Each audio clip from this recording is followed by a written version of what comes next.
COVID is a good excuse to give up if you want to. Why are you still there? It's time to come home now. What about your kids? You can't complain. It's your choice to be there. There's definitely no way that you will succeed there now. I would never do that. No way. Are you seriously going to stay there? Sometimes you just need to quit.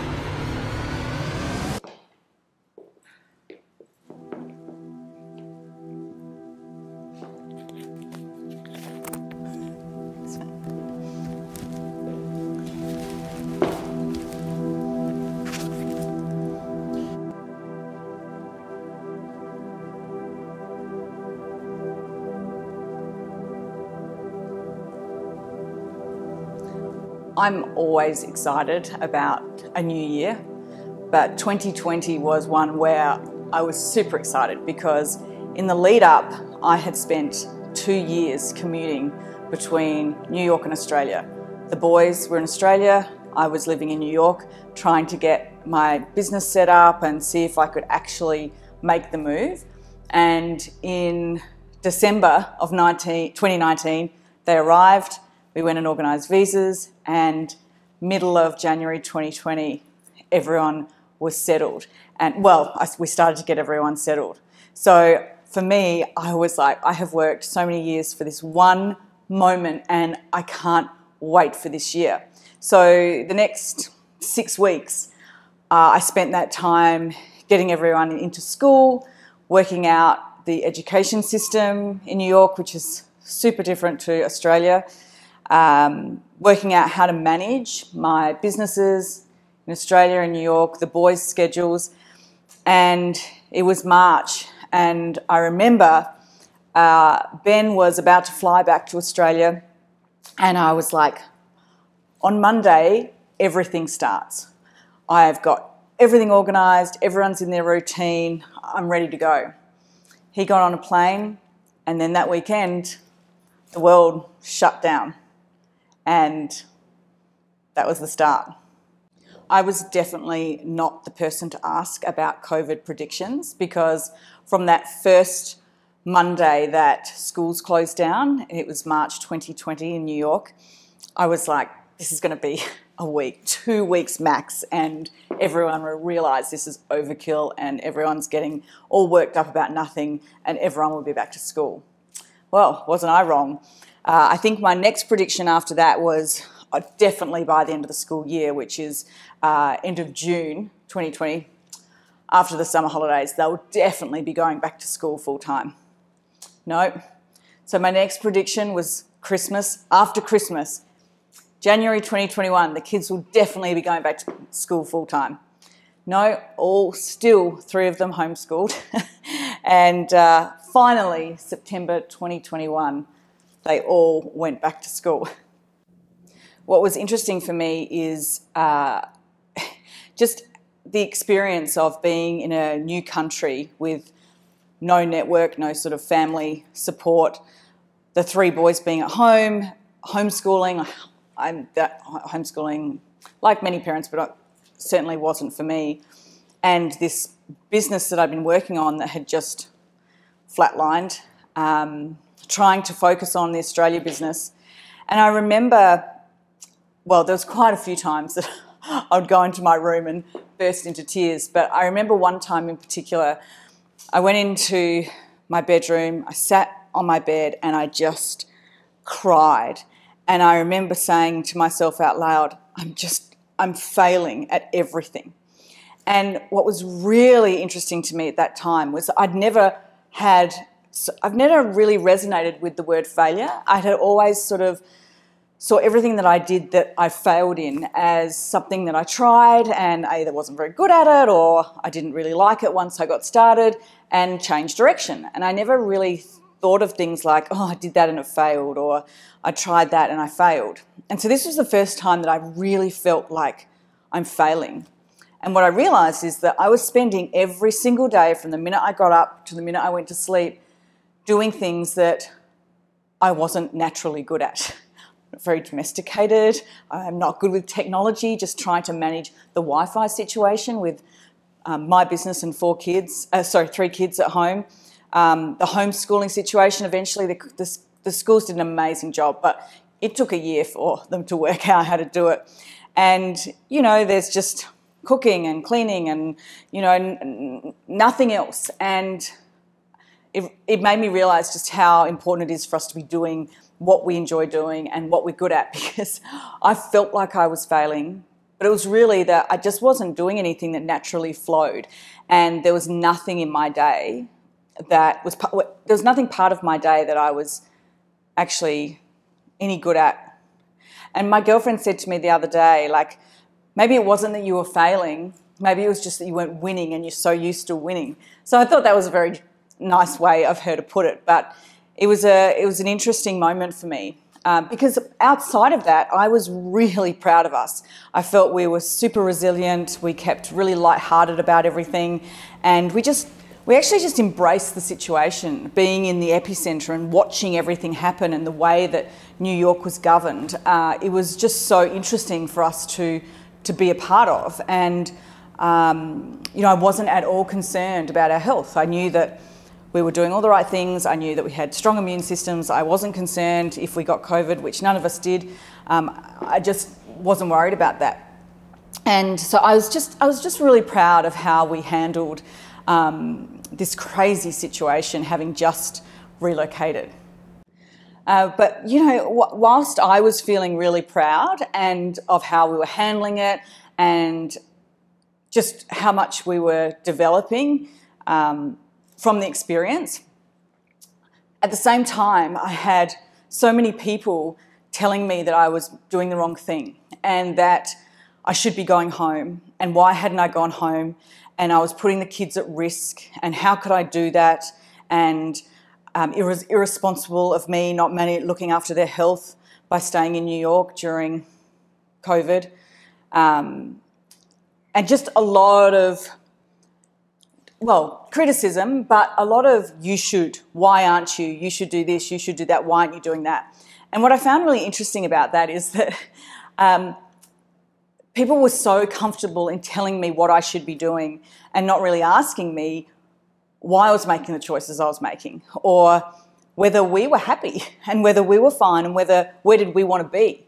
And I remember saying to someone, you know, we live here. We have a lease, and we have, you know, the boys, whilst not at school, are in school.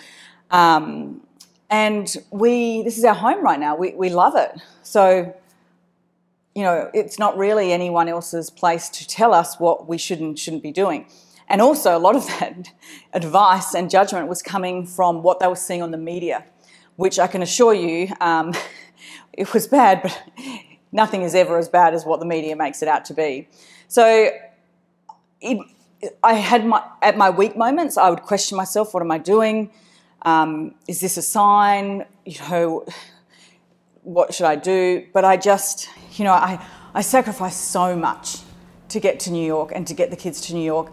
And, you know, I have a romantic view, an optimistic view of things. So I was always talking about the comeback. Imagine how New York's going to come back. Imagine to be part of that wave when it comes back. And I just held on to the fact that I'd sacrificed too much to get there, and I really believed in the comeback. And as long as the family, and we had many meetings, were happy to keep going and just keep making assessments as we went along, that we were going to stick it out. And I have to say, like, I'm so glad we did.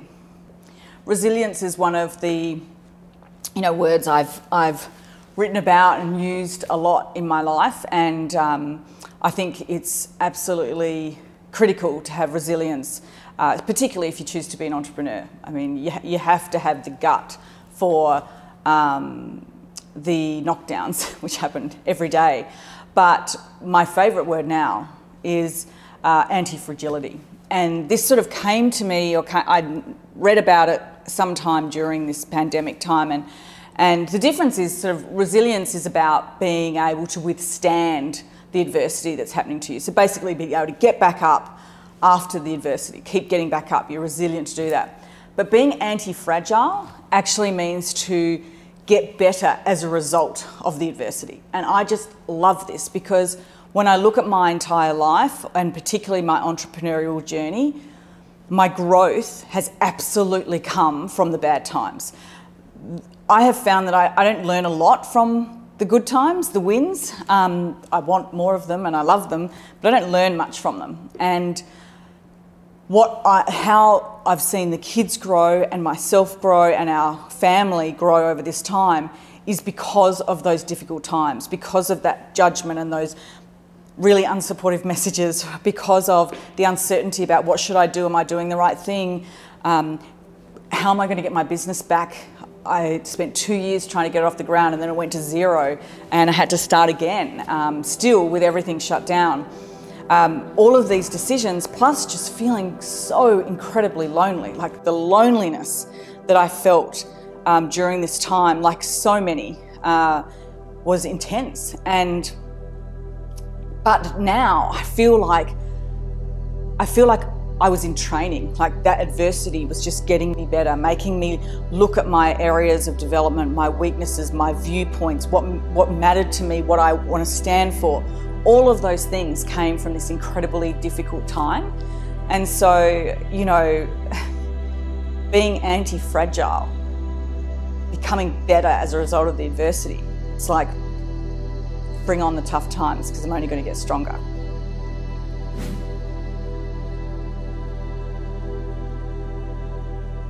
So now we're heading to the end of 2021 and I've started my 2022 planning. I set a really stretched budget for 2021 for my business, and I remember setting it in about December last year and thinking, gosh, if I got anywhere close to this financial budget in my business, I wouldn't be able to believe it. But I hit that, and so I set another stretch one and I hit that, and then I set another stretch one and I hit that, and I'm ending the year and I cannot believe how the business has gone this year. Like, it's given me even more hope and belief in the comeback. I don't think anyone will come out of this pandemic being the same as they were when we went into it. I mean, I think we've all had to look at our lives differently and we've asked ourselves questions that we probably wouldn't have asked ourselves before. And every day I'm like, oh my gosh, I've got the most amazing people around me. To go from coming here and just being told that I will never succeed here. And I was told that pretty much every day. Every meeting I went to, oh, you know, I don't think you'd be successful. People at home telling me that I wasn't going to be able to do it, or if I was, why would I? I was being selfish.